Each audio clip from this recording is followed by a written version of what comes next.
ஒரே ஒரு ஜூம் கால்ல 900 பேரோட வேலை வந்து பறி போயிருச்சு. இந்த நியூஸ் வந்து ரொம்ப பெரிய ஒரு பரபரப்பான நியூஸா தான் வந்து அப்போ பார்க்கப்படுச்சு அப்படின்னே சொல்லலாம்.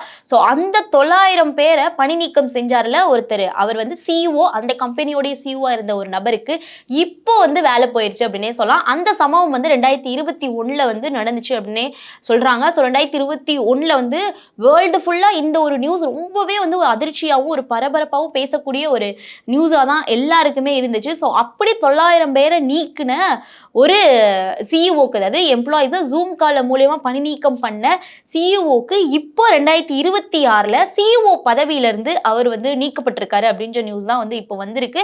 ஸோ அப்படி என்ன நடந்துச்சு, ஸோ 900 பேரை ஏன் வந்து அவர் பணி நீக்கம் செஞ்சார், அட் த சேம் டைம் இப்போ அவருக்கு என்ன ரீசன்னால அவருடைய வேலை போயிருச்சு. ஏன்னா இப்போ கார்பரேட் வேர்ல்ட்ல அடிக்கடி வந்து இந்த மாதிரி லே ஆஃப் நடந்துட்டு இருக்கு அப்படின்னு நம்மளுக்கு தெரியும். ஸோ என்ன ரீசன்னால இவருக்கு சிஇஓ பதவி போச்சு, என்ன ரீசனால அவர் 900 பேரை வந்து பணி நீக்கம் செஞ்சாரு அப்படின்ற எல்லா டீட்டெயில்ஸையுமே இந்த வீடியோல பார்க்கலாம் வாங்க. ஸோ 900 பேரை வந்து ஏன் நீக்குனாங்க, அது எப்போ நடந்துச்சு அப்படின்னா, நான் முன்னாடியே சொன்ன மாதிரி 2021ல டிசம்பர் மாதத்துல இந்த ஒரு இஷ்யூ நடந்துச்சு. better.com அப்படின்ற அந்த டிஜிட்டல் மார்க்கேஜோடைய கம்பெனியோடைய சிஇஓ தான் விஷால் அப்படின்ற ஒரு நபர். ஸோ இவர் வந்து சுமார் 900 எம்ப்ளாயிஸை ஒரே ஜூம் கால்ல அவர் வந்து ஒரு மீட்டிங் நடத்தினாரு. எம்ப்ளாயிஸ் ஏதோ ஒரு கம்பெனியோடைய அப்டேட் கொடுக்க போறாங்க, ஏதோ ஒரு மீட்டிங் நடக்க போகுது அப்படின்னு தான் நினைச்சிருக்கலாம். ஆனா அந்த கால் வந்து அவங்களுக்கு ஒரு மிகப்பெரிய அதிர்ச்சியை ஏற்படுத்துச்சு அப்படின்னே சொல்லலாம். கம்பெனியோடைய ரீஸ்ட்ரக்சரிங் ரீசன்னாலேயோ சுமார் 900 எம்ப்ளாயிஸை தங்களுடைய வேலையில இருந்து இழக்கிறாங்க அப்படின்ற மாதிரி சிஇஓ வந்து அனௌன்ஸ்மெண்ட் பண்ணாரு. ஸோ அதுவும் வந்து ஒரு பெரிய ஒரு பேசு பொருளா வந்துச்சு அப்படின்னே சொல்லலாம். அதுவும் டிசம்பர் மாதத்துல கிறிஸ்துமஸ் சமயத்துல வந்து இந்த ஒரு நடந்துச்சு. அதாவது கிறிஸ்துமஸ்க்கு ஒரு சில நாட்களுக்கு முன்னாடி இது நடந்ததுனால இது வந்து இந்த இன்சிடென்ட் இன்னும் ரொம்ப பெரிய அதிர்ச்சியா ரொம்ப அதிகமா பேசப்பட்டுச்சு அப்படின்ற மாதிரி ஒரு இன்சிடென்ட் தான் 2021 நடந்துச்சு. ஒரு எம்ப்ளாயிட்ட கூட தனிப்பட்ட முறையில பேசாம ஒரே வீடியோ கால் மூலியமா ஹண்ட்ரட்ஸ் ஆஃப் பீப்புள்ஸோடைய லே ஆஃப் அனௌன்ஸ்மெண்ட் கொடுத்தது வந்து ஒரு மிகப்பெரிய கிரிட்டிசிசம்ஸ்க்கு உருவாச்சு அப்படின்னே சொல்லலாம். ஸோ ஏன் இவ்வளோ பெரிய லே ஆஃப் அங்கே நடந்துச்சு, எதனால தூக்குனாங்க அப்படின்னா, அந்த நேரத்தில் அதாவது 2021 கோவிட் சமயத்தில் மார்டேஜ் இண்டஸ்ட்ரியோடைய ஒரு மிகப்பெரிய ப்ரெஷரில் இருந்துச்சுன்னு சொல்லலாம். ஸோ அந்த கோவிட் டைம் அப்படின்றதுனால லோ இன்ட்ரெஸ்ட் ரேட் ரீசனாலையும் ஹோம் லோன்ஸ், அதே மாதிரி மார்க்கேஜோடைய இந்த ரீஃபினான்சிங் பிஸ்னஸ் ரொம்பவே அதிகமாக இருந்துச்சு. ஸோ அதுக்கப்புறம் இன்ட்ரெஸ்ட் ரேட் இன்க்ரீஸ் பண்ண ஆரம்பித்ததும் அந்த மார்க்கேஜோடைய டிமாண்ட் வந்து கம்மியாயிருச்சு. ஸோ இதனால better.com இந்த மாதிரியான மார்ட்கேஜ் கம்பெனிக்கு பிஸ்னஸ் ப்ரெஷர் வந்து அதிகரிச்சிச்சு. அதனால ஒரு பார்ட் வந்து அந்த 900 எம்ப்ளாயிஸை லே ஆஃப் பண்ணப்பட்டுச்சு அப்படின்ற மாதிரி நிறுவனம், அதாவது கம்பெனி சைட்ல இருந்து சொன்னாங்க. அதாவது ஒரே ஒரு இண்டிவிஜுவல் எம்ப்ளாயிஸ் பெர்ஃபார்மன்ஸ் இஷ்யூஸ் மட்டும் கிடையாது, கம்பெனியோடைய overall business situation and restructuring காரணமாக தான் வந்து இந்த ஒரு லே ஆஃப் அப்படின்ற மாதிரி அப்போ சொல்லியிருந்தாங்க. ஸோ அந்த ஒரு இன்சிடென்ட்டுக்கு அப்புறம் என்ன நடந்துச்சு அப்படின்னா, அந்த ஜூம் கால் வீடியோ மூலமா நிறைய கிரிட்டிசிசம் வந்து பேசப்பட்டுச்சு அப்படின்னே சொல்லலாம். அதை பற்றின நியூஸ் வந்து சோஷியல் மீடியாவில் ஒரு மிகப்பெரிய அளவில் வைரல் ஆச்சு. ஸோ ஒரு சிஇஓ எப்படி எம்ப்ளாயிஸ் ஹேண்டில் பண்ணக்கூடாது அப்படின்றதுக்கு எக்ஸாம்பிளாகவே இந்த ஒரு இன்சிடென்ட் நடந்துச்சு அப்படின்னு சொல்லலாம். இந்த மாதிரி தான் பேசினாங்க. அப்போ ட்ரோலாக இருக்கட்டும், அப்போ வந்து மீமாக இருக்கட்டும், அப்போ வந்து வந்தக்கூடிய நியூஸாக இருக்கட்டும், எல்லாமே வந்து ஒரு சிஇஓ எப்படி இருக்கக்கூடாது, எம்ப்ளாயிஸ் ஹேண்டில் பண்ணக்கூடாது, இப்படிலாம் இருக்கக்கூடாது அப்படின்ற எக்ஸாம்பிள் வந்து சொல்லியிருந்தாங்க. அதுக்கப்புறம் வந்து விஷால் அவர்கள் தன்னோட அப்பாலஜியுமே வந்து கேட்டார் எம்ப்ளாயிஸ்கிட்ட. ஆனால் better.com அந்த லே ஆஃப் வந்து அதோட முடியல.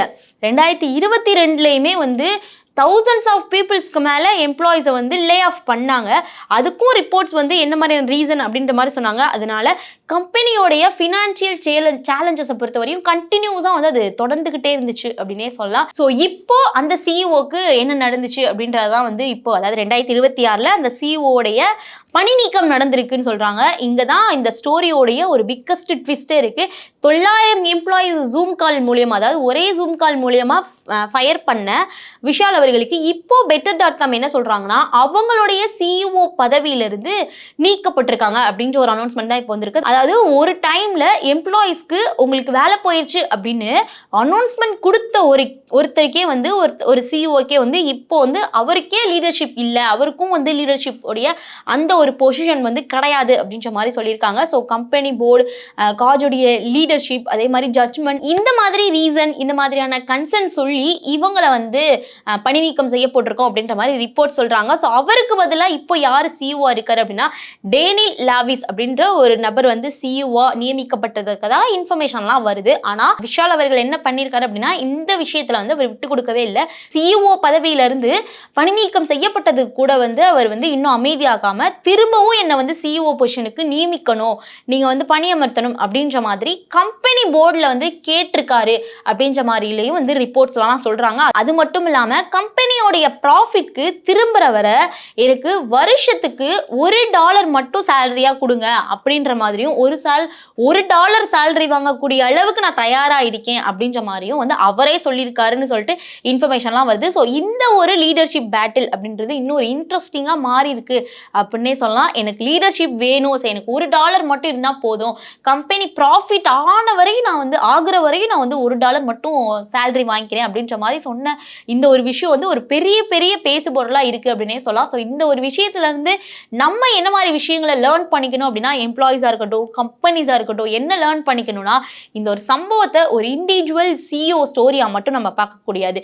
ஒரு கம்பெனிக்கு டஃப் ஃபினான்ஷியல் சிச்சுவேஷன் எப்போ வேணாலும் வரலாம், எப்போ வேணாலும் லே ஆஃப் சில நேரங்களில் ஒரு அன்அவாய்டபுளாக இருக்கலாம் அப்படின்ற மாதிரி சொல்கிறாங்க. ஆனால் எம்ப்ளாயிஸை பொறுத்த வரையும் எப்படி கம்யூனிகேட் பண்ணுறோம் அப்படின்றதும் ஒரு மிகப்பெரிய ஒரு இம்பார்ட்டன்ட் கூடிய ஒரு விஷயமாகவும் இருக்குது.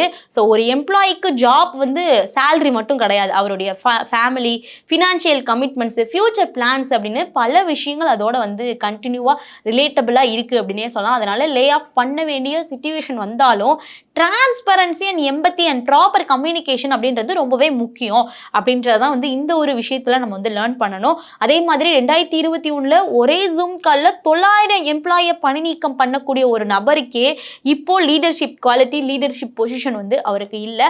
ஸோ இதுதான் வந்து ஒரு மிகப்பெரிய கான்ட்ரவர்சியா இப்போ இருக்கு அப்படின்னே சொல்லலாம். சில ஆண்டுகளுக்கு முன்னாடி அதே சிஇஓ பொசிஷனை இப்போ வந்து இழந்திருக்காரு. யாருக்கு எப்போ வேணாலும் வேலை போகலாம், யாருக்கு எப்போ வேணாலும் வந்து அவங்களுடைய வேலை வந்து நிரந்தரமே கிடையாது. ஆனால் கம்யூனிகேஷன் அப்படின்றது ஒரு பெரிய இம்பார்ட்டன்ட் அப்படின்றது தான் இந்த ஒரு விஷயத்தில், இந்த ஒரு இஷ்யூல இருந்து, இந்த ஒரு இன்சிடென்ட்ல இருந்து நம்ம கற்றுக்க வேண்டியது. ஏன்னா கார்பரேட் வேல்ல இப்போ அதிகமான லே ஆஃப் நடந்துட்டு இருக்கு. தங்களோட ஸ்கில்ஸ் அப்கிரேட் பண்ணால் மட்டும்தான் வந்து நம்ம அந்த ஒர்க்கில் வந்து சஸ்டைனபிளாக இருக்க முடியும் அப்படின்றது தான் இப்போ கார்பரேட் வேர்ல்டு எல்லாமே நம்மளுக்கு கொடுக்கக்கூடிய ஒரு மிகப்பெரிய வார்னிங்காக இருக்குது அப்படின்னே சொல்லலாம். ஸோ நீங்கள் என்ன மாதிரியான டிபார்ட்மெண்ட்டில் ஒர்க் பண்ணுறீங்க, உங்களுக்கு இந்த லே ஆஃப் பற்றி என்ன மாதிரியான விஷயங்கள் வந்து நீங்கள் லேர்ன் பண்ணியிருக்கீங்க, ஓவராலாக இந்த ஒரு சிஇஓடைய பணி நீக்கம், அதாவது 2001 900 பேரை பணி நீக்கம் செஞ்ச வரைக்கும் இப்போ வந்து பணி இல்லை அப்படின்ற மாதிரி தான் இருக்கு.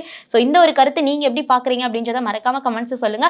மோர் இன்ஃபர்மேஷனுக்கு நம்ம சேனலை ஃபாலோ பண்ணிக்கோங்க. சென்னை மற்றும் கோயம்புத்தூர்ல நடந்த ஈடி தமிழுடைய பவர் ஆஃப் வெல்த் நிகழ்ச்சிக்கு மிகப்பெரிய ஒரு ஆதரவை நீங்க கொடுத்தீங்க. நெக்ஸ்ட் வந்து நம்ம துபாயில இந்த நிகழ்ச்சியை நடத்த திட்டமிட்டு இருக்கோம். செப்டம்பர் மந்த் வந்து நடக்க போகுது. இந்த நிகழ்ச்சியில நீங்க பார்ட்டிசிபேட் பண்ணணும் அப்படின்னு விரும்புனீங்க அப்படின்னா கீழே இருக்கக்கூடிய கூகுள் ஃபார்ம்ல உங்களுடைய நேம், அப்புறம் உங்களுடைய மொபைல் நம்பர், இமெயில் ஐடியை வந்து நீங்க கொடுங்க.